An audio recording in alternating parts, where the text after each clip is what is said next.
Hello guys, welcome you all on my YouTube channel pharma life. तो कैसे हैं आप सभी? आई होप बहुत बढ़िया होंगे और मैं भी बढ़िया हूँ। सो हाजिर हूँ एक और नए वीडियो के साथ। काफ़ी टाइम से मैंने वीडियो नहीं डाली क्योंकि कुछ पर्सनल इश्यूज थे। सो आज वीडियो डाल रहा हूँ फार्माकोग्नोसी के ऊपर, जो कि मैं लैक्सेटिव्स जो ड्रग्स थी। कोशिश रहेगी कि अभी रोज़ जो है, चाहे छोटी वीडियो है लेकिन आएगी, ठीक है। एलओआई हमने पढ़ा था लैक्सेटिव में, अब कैस्टर ऑयल पढ़ेंगे।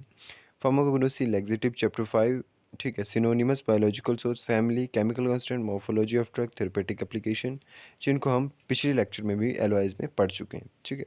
और अब हम कैस्टर ऑयल में इन सब चीज़ों को पढ़ेंगे।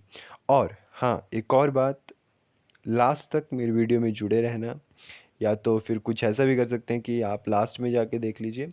एक ट्रिक दी है मैंने कैस्टर ऑयल की ड्रग्स को पढ़ने के लिए, याद रखने के लिए, तो आप लास्ट तक जुड़े रहिए, ज़्यादा अच्छा लगेगा, ज़्यादा इंटरेस्ट बनेगा। तो चलिए स्टार्ट करते हैं। कैस्टर ऑयल, सबसे पहले इसके ऊपर सिनोनिमस के ऊपर चलते हैं। Castor bean oil, castor oil seeds, oleum ricini, ठीक है यार। देखो, सिनोनिमस से ही कई बार हमें जो है वो बायोलॉजिकल सोर्स जो है वो थोड़े से, मतलब एक तरह से आप बोल सकते हो कि बायोलॉजिकल सोर्स का पता आपको सिनोनिमस से ही पता चल जाता है। अगर सिनोनिमस आपको वही याद रखना है, याद रखें मेरी बात को, सिनोनिमस आपको वही याद रखना है जो कि बायोलॉजिकल सोर्स है। मतलब सेम सेम अगर आप दो चीज़ों को सेम याद रखोगे तो वहाँ से सिनोनिमस हो जाएगा, वहाँ से बायोलॉजिकल सोर्स। तो oleum ricini, ricinus oil, oil of palma christi, cold drawn castor oil, ठीक है। तो ड्रग्स में ज़्यादा कुछ समझाने को नहीं है, फिर भी तभी तो मैंने ट्रिक बनाई है कि आपको याद रह सके। और जो खुद याद कर सकते हैं वो तो और भी बहुत बढ़िया है, ठीक है। लिख लिख के याद कर सकते हैं, ठीक है। कैस्टर ऑयल जो है is the fixed oil obtained by the cold expression of the seeds of ricinus communis, ठीक है। कोल्ड एक्सप्रेशन की जाती है सीड्स की, ठीक है, ऑफ रिसिनस कॉम्बिनस, ये बायोलॉजिकल सोर्स है। और फैमिली है इसकी यूफोरबेशिए, ठीक है। कुछ लोग इसको कुछ और भी प्रोनाउंशिएट कर सकते हैं, उसमें कोई दिक्कत नहीं है। यूफोरबेशिए इसको जो है फैमिली है। नेक्स्ट है मॉर्फोलॉजिकल करेक्टरिस्टिक्स, क्या क्या है इसके, कलर कैसा है, टेस्ट, अडर, ठीक है। टाइप सबसे पहले ये फिक्स्ड ऑयल है, ठीक है। कलर इसका पेल येलो और कलरलेस है। अडर स्लाइट और करेक्टरिस्टिक अडर है, मतलब कम गंधहीन भी हो सकता है और करेक्टरिस्टिक भी है, ठीक है। अडर एक तरह से गंध ही होती है, ठीक है। टेस्ट एक्रिड और नॉइस ईटिंग, ठीक है। एक्रिड का मतलब होता है कड़वा, ठीक है, लाइक बिटर। और नॉइस ईटिंग का मतलब होता है दिल मचलाने वाला, या मतलब जिसको खाने से आपको एक वॉमिटिंग से भी आ सकती है, ठीक है। नेचर ट्रांसपेरेंट एंड बिस्कस लिक्विड है, ट्रांसपेरेंट और बिस्कस लिक्विड होगा। सॉल्युबिलिटी सॉल्युबल है अल्कोहल में, ऑर्गेनिक सॉल्वेंट बेंजीन क्लोरोफॉर्म में, ठीक है। और इनसॉल्युबल है अदर मिनरल ऑयल्स में, ठीक है। अदर ढक गया यार, सॉरी। स्पेसिफिक ग्रेविटी जो है वो 0.958 से 0.968 है। तो बेसिकली हमें मेनली जो है, अगर आपको आ भी जाता है तो बेसिकली आपको मॉर्फोलॉजिकल करेक्टरिस्टिक्स आपसे सिलेबस में नहीं पूछी गई है, लेकिन आप लिख सकते हो। और आपको नॉर्मली जो है वो कलर, अडर, टेस्ट और नेचर, ये तीन चार चीज़ें ही पता होनी चाहिए, बाकी आपको ज़रूरी नहीं है। फिर भी मैंने आपको नॉलेज के लिए बता दिया है ये चीज़ें होती हैं। नेक्स्ट, वैसे ही बेली बकवास, बेली नॉलेज के लिए मैंने आपको कुछ और भी बताना चाहा है। फिजिकल स्टैंडर्ड डेंसिटी है 0.945 से 0.965 gram centimetre cube. Acid value not more than 2 से ज़्यादा नहीं है। तो ये जस्ट नॉलेज के लिए है, बाकी इतना सारा आपको पढ़ना भी नहीं है, याद भी नहीं करना है, ठीक है। आपको ये एमसीक्यूज़ में आ सकता है, सेशनल में या एग्जिट एग्ज़ाम में या पेपर में, जब भी है आपको एमसीक्यूज़ में ये छोटी छोटी चीज़ें आ सकती हैं। फ्लैश पॉइंट 22, सॉरी, हाँ, 229.4 डिग्री सेल्सियस। रिफ्रैक्टिव इंडेक्स है 1.473 से 1.477। स्पॉनिफिकेशन वैल्यू है 176 से 187। आयोडीन वैल्यू है 81 से 90। एसिटाइल वैल्यू है इसमें नॉट लेस देन 142। विस्कोसिटी है 6.8 पॉइसिस।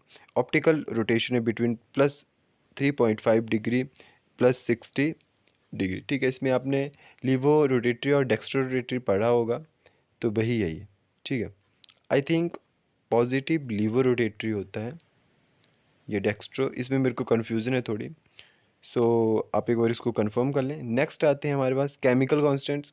तो इसमें मेन केमिकल कांस्टेंट, आपको कोई भी ड्रग दी जाती है उसमें आपको मेन याद रखना है कि जैसे एलॉय है, ठीक है, उसमें कौन मेन केमिकल कांस्टेंट है, ठीक है। उसी तरह से कैस्टर ऑयल है, उसमें कौन मेन केमिकल कांस्टेंट है। तो एलॉय में एलोइनी एलोइन है, जो कि मैंने पढ़ाया है, अब उसको मैं अभी नहीं इसमें कंटिन्यू करूँगा, ठीक है। तो मेन केमिकल कांस्टेंट इसमें है रेसिनोलिक एसिड और आइसोरेसिनोलिक एसिड, ठीक है, ये दो हैं, रेसिनोलिक एसिड और isoricinoleic acid. Castor seeds contain 35 to 50% castor oil. जो कैस्टर के सीड्स होते हैं, कैस्टर बीन सीड्स भी बोलते हैं जिनको, 35 से 50% कैस्टर ऑयल कंटेन करते हैं। Castor oil contain triglycerides of ricinoleic acid जो 80% होते हैं, other glycerides and also sorry other glyceride are also present in the drug, ठीक है। ट्राइग्लिसराइड ऑफ रिसिनोलिक एसिड और अदर ग्लिसराइड जो होते हैं प्रेजेंट होते हैं ड्रग। बेसिकली काफ़ी ड्रग्स ऐसी होती हैं जिनमें सेम सेम चीज़ें भी होती हैं, ठीक है। जैसे अर्क्यूलाइड की कुछ ड्रग्स हैं तो उनमें सेम चीज़ें होगी, ग्लाइकोसाइड की कुछ ड्रग है उनको सेम चीज़ें होगी। इन सब चीज़ों के भी बारे में भी आगे बताऊँगा मैं धीरे धीरे, बट थोड़ा मेरे को अपनी पढ़ाई की भी दिक्कत होती है तो उसके लिए, ठीक है। सो मैंने कोशिश यही है मेरी कि निमोनिक्स के थ्रू आपको मतलब बिल्कुल इजी वे में हर चीज़ पढ़ाने की कोशिश करूँगा, कोई भी सब्जेक्ट है वो, चाहे मैं कोग्नोसी की बात नहीं कर रहा हूँ, फार्माकोग्नोसी, स्यूटिक्स हो गई, केमिस्ट्री, उस सब में मैं चाहता हूँ कि निमोनिक्स के थ्रू मेन मेन पॉइंट आपको फिर याद रहें, उन मेन मेन पॉइंट से आप बाकी जो है बना सकें, ठीक है। सो यार इसके पीछे भी काफ़ी फिर स्ट्रगल होता है, तो उसके लिए भी टाइम निकालना पड़ता है जो कि मेरे पास बहुत कम ही है। सो चलिए कंटिन्यू करते हैं lecture. Castor oil consists of linoleic acid, isorenolic acid, stearic and dihydroxystearic acid. Resinolic acid is responsible for laxative property. जो रिसिनोलिक एसिड होता है कैस्टर ऑयल में वो लैक्सेटिव प्रॉपर्टी के लिए होता है, ठीक है। मतलब वो लैक्सेटिव प्रॉपर्टी एक तरह से लैक्सेटिव्स के रूप में काम करता है। जो रिसिनोलिक एसिड होता है बेसिकली फिर रिसिनोलिक एसिड का ही काम हुआ, क्योंकि लैक्सेटिव्स का काम तो वही करेगा, रिसिनोलिक एसिड ही देगा। तो कैस्टर ऑयल के और भी यूज़ होते हैं लैक्सेटिव के अलावा, वो भी हम देखेंगे। Castor oil also contain vitamin F contain करता है। विस्कोसिटी जो होती है कैस्टर ऑयल में is due to the ricinoleic acid के कारण ही विस्कोसिटी होती है और रिसिनोलिक एसिड के कारण ही लैक्सेटिव प्रॉपर्टी होती है। सो नेक्स्ट हम चलते हैं यूजेस के ऊपर। Use as a laxative, laxative के रूप में यूज़ होता है। Ricinoleic acid the active constant of the oil is effective against the growth of various species of viruses, bacteria, yeast and molds. Ricinoleic acid जो होता है वो एक एक्टिव कांस्टेंट होता है कैस्टर ऑयल में। तो वो जो है वो जो भी वायरसेस की स्पीसीज़ की ग्रोथ हो रही है, बैक्टीरिया की ग्रोथ हो रही है, ईस्ट की ग्रोथ हो रही है और अदर मोल्ड्स की ग्रोथ हो रही है, उन सबको रोक देता है, ठीक है। Use as a lubricating agent, lubricating agent जो है वो यूज़ होता है मतलब विदाउट फ्रिक्शन कोई चीज़ चली जाए वैसे ही यूज़ होता है, ठीक है। जैसे कोई चीज़ है हमारे बॉडी में मान सकते हो आप, या कहीं और एज ए लुब्रिकेटिंग, ऐसा नहीं कि बॉडी में यूज़ होगा लुब्रिकेटिंग, कहीं और भी लुब्रिकेटिंग एजेंट यूज, मतलब कोई भी चीज़ है आपको सॉलिड चीज़ भेजनी है कुछ भी, मतलब विदाउट फ्रिक्शन के वो चली जाए, ठीक है। तो वैसे भी ऑयल है तो लुब्रिकेटिंग एजेंट यूज़ हो रहा है। यूज्ड इन कॉन्स्टिपेशन, कॉन्स्टिपेशन आपको पता है कब्ज़ में यूज़ होगा। अस्थमा, अस्थमा आपको पता होना चाहिए एयर वे बिकम इन्फ्लेम, ठीक है। एयर वे नैरो हो जाता है, एक्स्ट्रा म्यूकस हो जाता है जिसके कारण आपको सांस लेने में दिक्कत होती है। पाइल्स, पाइल्स कब होती है, क्या होता है कि जो हमारा रेक्टम है उसमें टू टाइप्स की बेन्स होती हैं, एक तरह से इंटेस्टाइनल हेमोरॉइड्स और एक्सटर्नल हेमोरॉइड्स, ठीक है। दो तरह की बेन्स होती हैं, तो उन बेन्स की स्वेलिंग के कारण जो है आपको पाइल्स हो जाती है, ठीक है। अर्थराइटिस मतलब पेन होना जॉइंट्स में। Used in preparation of paints, enamel, grease, polishes and ink. Paints में, इनेमल में ग्रीस और पॉलिशेज और इंक में यूज़ होती है। Hydrogenated oil is used in ointment based, sorry ऑइंट मीवेंट हो गया, यहाँ पे ऑइंटमेंट होगा। तो हाइड्रोजनेटेड ऑयल जो होता है यूज्ड होता है ऑइंटमेंट बेस में, ठीक है। हाइड्रोजनेटेड ऑयल कौन सा होता है जिसमें हाइड्रोजन जो है भर दी, मतलब हाइड्रोजन ऐड कर दी जाती है जिस ऑयल में, ठीक है। और इसको सॉलिड के मतलब सॉलिड, थोड़ा सॉलिड सॉलिड टाइप बना देता है, वो ज़्यादा स्प्रेडेबल हो जाए वैसा बना दिया जाता है। और इसको ऑइंटमेंट बेस के रूप में यूज़ किया जाता है। ऑइंटमेंट भी टॉपिक है जिसको मैं यहाँ पे ज़्यादा एक्सप्लेन ना करते हुए फार्मास्यूटिक्स में एक्सप्लेन करूँ, तो आगे चलते हैं। यार हुई ना, हाँ। यूज इन पैरालिसिस, पैरालिसिस में यूज होगा सेसिएटिका। सेसिएटिका क्या है, ये एक डिजीज़ होती है, ये एक पेन अराइजिंग होती है या पेन रेडिएशन होती है अलोंग द सेसिएटिक नर्व्स, ठीक है। आई होप मैं हाँ ठीक ही पढ़ रहा हूँ, ठीक ही प्रोनाउंशिएट कर रहा हूँ, ठीक है। सेसिएटिक जो नर्व्स है उसकी वजह से, और ये नर्व कहाँ होती है आपकी बैकबोन, सॉरी बैकबोन नहीं, लेग्स के बैक में होती है, ठीक है। मतलब आपके स्पाइनल कॉर्ड से ही निकलेगी एक तरह से ये। तो और ये जो है वो आपके लेग के बैक में होती है नर्व, जिसके कारण क्या होता है फिर उस नर्व के कारण क्या होता है कि वहाँ पे आपको एक तरह से दर्द होना शुरू हो जाती है, ठीक है। मतलब पेन होगा डाउन में लेग के एक साइड, मतलब एक लेग में भी हो सकता है और दोनों लेग्स के डाउन भी हो सकता है वो, ठीक है। मतलब लेग्स के पीछे ही होगा। बॉयल्स बॉयल्स का मतलब होता है फिनसिया फिनसिया फोड़े फोड़े हो जाते हैं उसमें, एक तरह से बम्प्स आप बोल सकते हो, और उसमें पस सा भर जाता है, ठीक। उसके बाद ड्रॉपसी, ठीक है। ड्रॉपसी एक इन्फेक्शियस डिजीज़ होती है जो कि मतलब ज़्यादा इन्फेक्शियस नहीं होती है, आप इन्फेक्शियस होती है लेकिन एक एक्यूट नॉन एक्यूट बोल सकते हो आप उसको।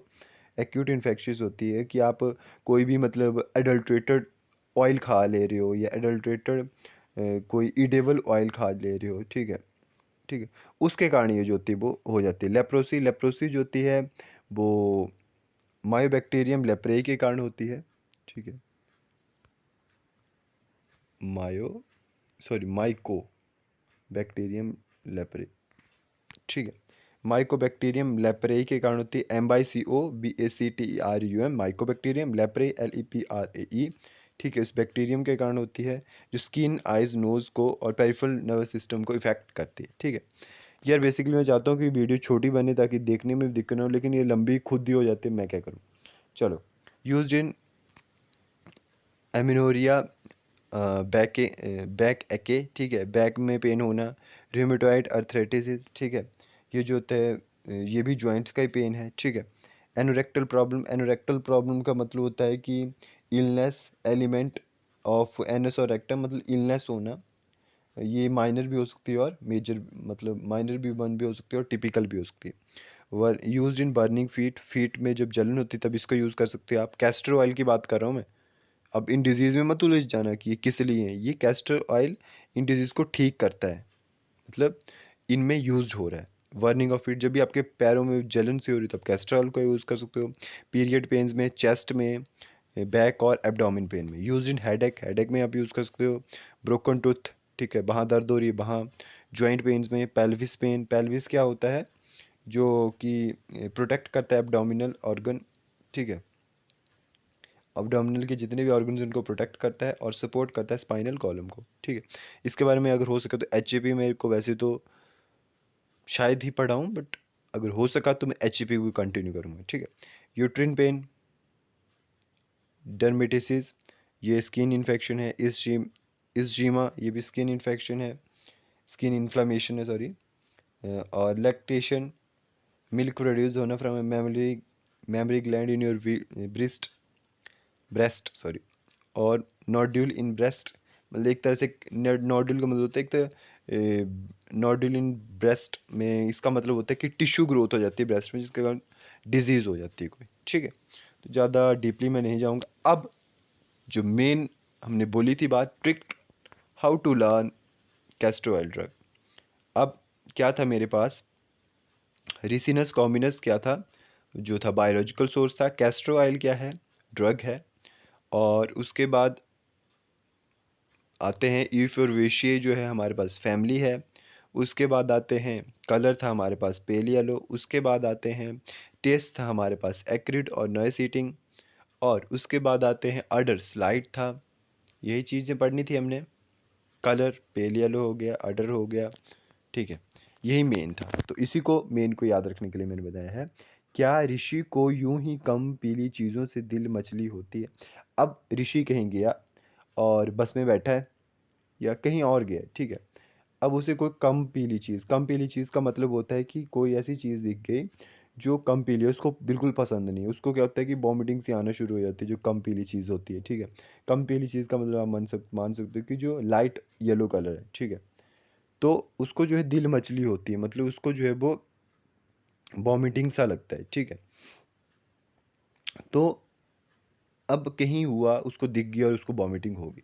अब कोई और जो मतलब किसी रिश्तेदार के घर गया, किसी के मान लो आप फ्रेंड के घर गए, तो अब वो फ्रेंड पूछ रहा है जिसके साथ वो आया है ऋषि, उससे पूछ रहा है कि क्या ऋषि को यूं ही कम पीली चीज़ों से दिल मचली होती है, ठीक है। तो क्या, क्या से आप कैस्टर ऑयल रख लो, ऋषि ऋषिनस हो गया, को कॉम्बिनस हो गया, यूं ही यूफोर्बिएसी हो गया फैमिली, ही को छोड़ो, और पेल येलो मतलब कम पीली चीज़ों से, यहाँ आप स्लाइट पेल येलो बोल सकते हो।